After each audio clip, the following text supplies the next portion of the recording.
ये मैं हूँ, ये मेरी कार है और ये बर्फबारी हो रही है।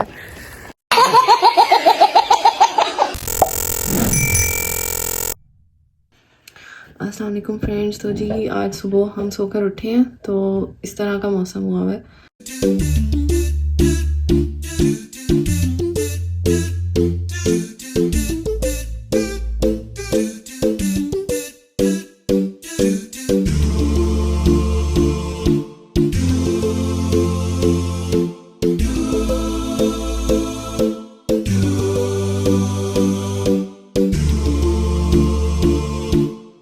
तो फ्रेंड्स आज स्नो की वजह से ये फ़ायदा हो गया है कि हमारा वैसे कोई डे फ्री नहीं निकलता, तो आज हमने घर पे ही टाइम गुजारा है और अच्छा दिन गुजारा है। चलो फैमिली टाइम हो गया एक तरह से, काफ़ी दिनों के बाद हम रिलैक्स हुए हैं। तो ये जी मेरे हस्बैंड मेरे साथ हैं। तो आपसे मैं चाहूँगी कि आज आप हमारे चैनल पे ना ज़रा अपने रिव्यूज़ दें कनाडा के बारे में। तो पहले तो ये बताएं कि जो लोग कनाडा आने वाले हैं या जो अप्लाई करने के लिए सोच रहे हैं, आप उन्हें क्या मशवरा देंगे?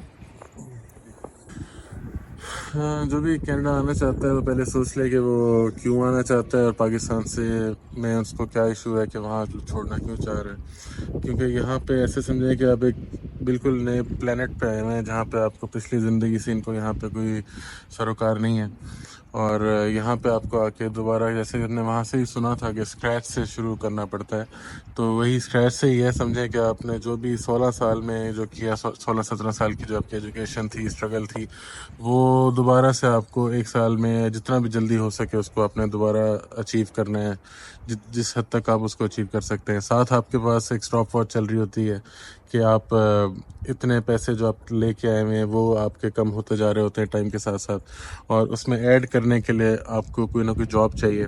तो वो जॉब लेने के लिए काफ़ी सारी सर्टिफिकेशंस होती हैं, बहुत चीज़ों से आपको दोबारा से गो थ्रू होना पड़ता है। इस एज पे जो आपने पहले सब कुछ किया होता है वो सब कुछ दोबारा से करना होता है यहाँ के यानी अगर लोगों हम को ये प्रूव समझें करने के कि लिए। पिछली जो सारी लाइफ है वो कुछ भी नहीं है, यहाँ आके सब जीरो हो जाता है, तो ये हाँ, बात सही होगी?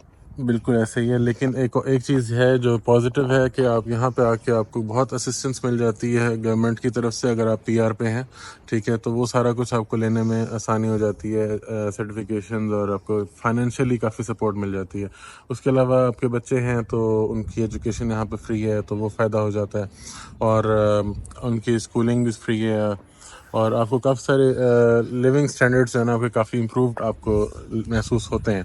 और जो जैसे भी आप स्नो वगैरह देख रहे हैं, अगर आप वहाँ पे हिली एरिया में रहते हैं पाकिस्तान वगैरह में, तो तब तो आप ये एक्सपीरियंस करते होंगे। लेकिन जैसे मैं हूँ वहाँ पे मुल्तान में रहता था, तो ये फर्स्ट टाइम मैं यहाँ पे एक्सपीरियंस कर रहा हूँ। आप यूँ समझे कि आपके घर में ही ये मरी है, ठीक है।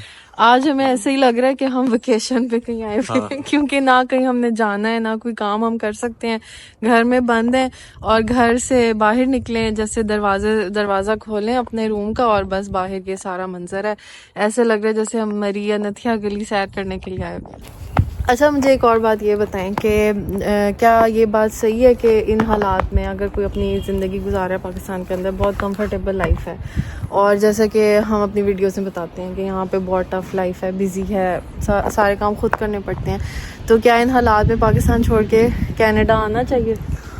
नहीं, अगर बात वही है कि अगर आप वहाँ पे एक सेटल्ड लाइफ गुजार रहे हैं, सेटल्ड इन द सेंस कि आपको कोई टेंशन नहीं है कि आपका अगला महीना कैसे गुजरेगा, या अगर आप कोई चीज़ ख़रीदना चाह रहे हैं, जैसे कार कोई लेना चाह रहे हैं या कोई प्रॉपर्टी लेना चाह रहे हैं, तो आपको उसमें कोई इशू नहीं है कि मैं ये नहीं ले सकूँगा आगे आने वाले 3-4-5 सालों में, तो फिर तो आप मूव करें, क्योंकि वो आपका हक है, आपको ऐसी चीज़ें फैसिलिटीज़ लेनी चाहिए, तो यहाँ पे वो आप ले सकते हैं। तो लेकिन अगर आप वहाँ पे ये सब कुछ मैसर है आपको, तो फिर आपको नहीं चाहिए कि आप वहाँ मुल्क छोड़ के आएँ।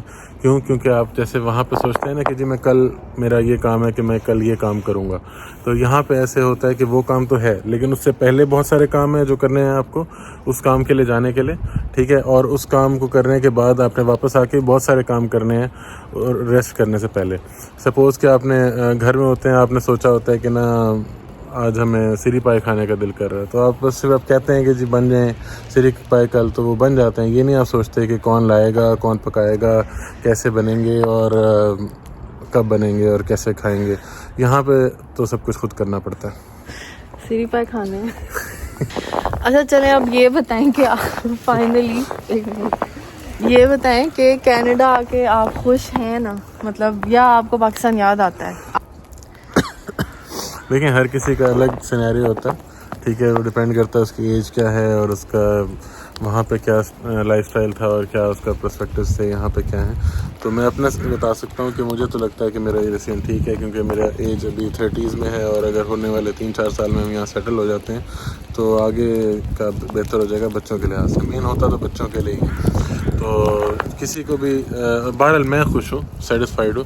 किसी ने भी ये डिसीजन लेना हो तो वो अपने लिहाज से देखे कि उसको वो इतना अपने आप को चेंज कर सकता है, अडेप्ट कर सकता है कंडीशंस के हिसाब से। और मतलब ये कि हर इंसान के लिए ये डिफरेंट है, हर किसी के हम लिए एक जनरल स्टेटमेंट नहीं दे सकते कि कनाडा आना बेहतर है या नहीं है।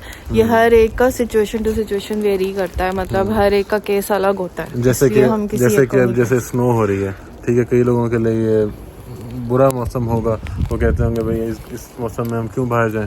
लेकिन अब देखें, हमें लग रहा है कि हमें बाहर आना चाहिए था, एंजॉय करना चाहिए था इस टाइम को।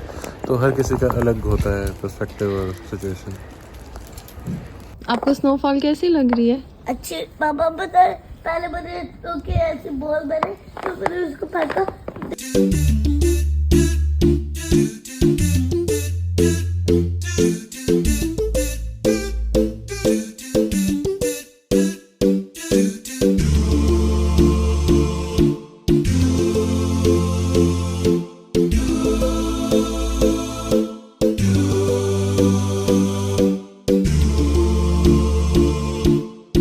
ठीक है।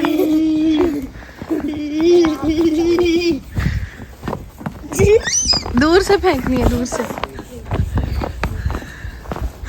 नहीं लगी। लगी है थोड़ी। नहीं लगी।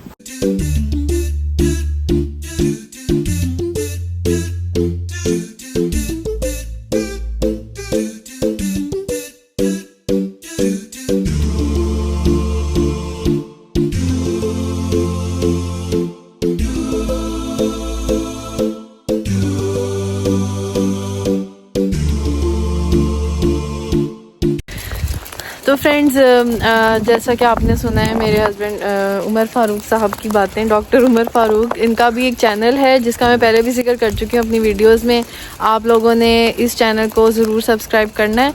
और अगर आप जानना चाहते हैं कि डेंटिस्ट्री और मेडिकल का क्या स्कोप है यहाँ कनाडा, स्पेसिफ़िकली वैंकूवर में, तो इस चैनल को ज़रूर सब्सक्राइब करें और इनकी सारी वीडियोज़ को देखें। और मेरा भी चैनल सब्सक्राइब करें, इस वीडियो को लाइक करें और उन तमाम लोगों के साथ शेयर करें जिन्हें ये सारी इन्फॉर्मेशन फ़ायदा पहुंचा सकती है। अपना बहुत ख्याल रखें और मौसम को एंजॉय करें। मिलते हैं नेक्स्ट व्लॉग में। अल्लाह हाफिज़।